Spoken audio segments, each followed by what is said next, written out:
जय भोलेनाथ की। शिव महापुराण कथा कोटि रुद्र संहिता 11वां अध्याय।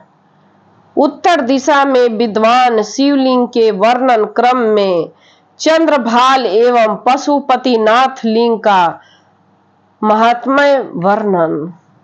ऋषिगण बोले, हे महाभाग, हे सूत जी, शिव जी में आसक्त चित्त वाले आप धन्य हैं, जो कि आपने महाबलेश्वर लिंग की यह अद्भुत कथा हमें सुनाई। अब उत्तर दिशा में स्थित जो शिवलिंग है, उनका पाप नाशक निर्मल महात्म्य आप उनसे सुनाएं। महात्म्य आप सुनाएं। सूत जी बोले, हे ब्राह्मणों, मैं उत्तर दिशा में विराजमान मुख्य शिवलिंग के महात्म्य का संक्षेप में वर्णन कर रहा हूँ। आप लोग आदर पूर्वक सुनिए। गोकर्ण नामक एक दूसरा भी पाप नाशक क्षेत्र है। वहां पर एक पवित्र तथा अति विस्तृत महावन है। वहां पर चंद्रभाल नामक उत्तम तथा सर्व सिद्धिदायक शिवलिंग है, जिसे रावण सद्भक्ति पूर्वक लाया था। हे मुनीश्वरों, वहां पर उस करुणा सागर शिवलिंग की स्थित सारे संसार के हित के लिए बैजनाथ नामक ज्योतिर्लिंग के तुल्य है। गोकर्ण में स्नान कर तथा चंद्रभाल का पूजन कर मनुष्य अवश्य शिवलोक को प्राप्त करता है, इसमें संशय नहीं है।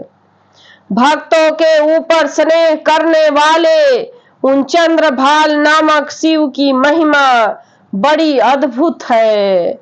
विस्तार से उसका वर्णन नहीं किया जा सकता है। चंद्रभाल नामक महादेव के लिंग की महती महिमा का वर्णन मैंने जिस किसी प्रकार कर दिया है, अब दूसरे लिंग का महात्म्य सुनिए। ऋषि मिश्रिक नामक उत्तर तीर्थ में दधीच नामक शिवलिंग है, जिसे दधीची मुनि ने परम प्रीति पूर्वक स्थापित किया था। वहां जाकर उस तीर्थ में विधि पूर्वक स्नान कर दाधीचेश्वर शिवलिंग का आदर पूर्वक पूजन अवश्य ही करना चाहिए। तीर्थ यात्रा का फल शीघ्र प्राप्त करने के लिए इच्छा वाले को शिव जी को प्रसन्न करने के लिए वहां पर विधि पूर्वक दधीची की मूर्ति का पूजन करना चाहिए।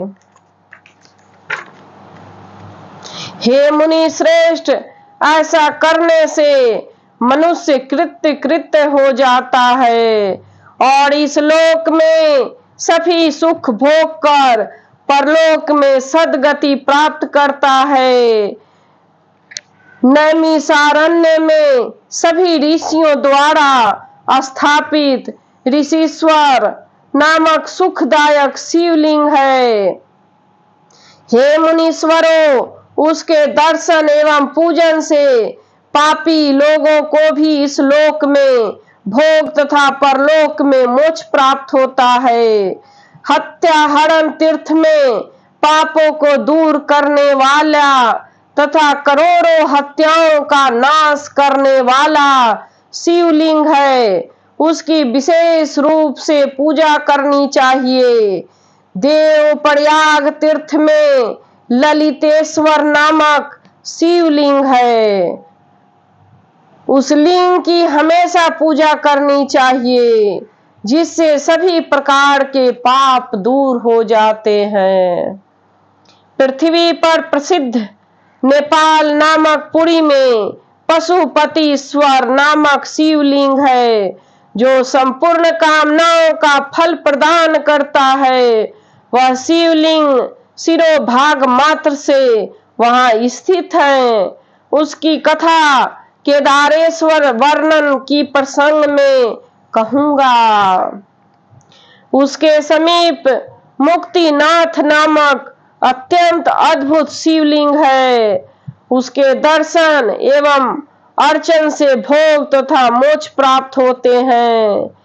हे मुनीश्वरों, इस प्रकार मैंने आप लोग से चारों दिशाओं में स्थित शिवलिंगों का उत्तम वर्णन किया। अब आप लोग और क्या सुनना चाहते हैं? और क्या सुनना चाहते हैं? जय भोलेनाथ की। कोटि रुद्र संहिता 11वां अध्याय समाप्त। कथा सुनकर कमेंट बॉक्स में ओम नमः शिवाय लिखकर असीम भक्ति प्राप्त करे, दरिद्र का नाश करे, विद्या प्राप्त करे, ज्ञान प्राप्त करे, सुख संपत्ति प्राप्त करे। जय भोलेनाथ की। जय भोलेनाथ।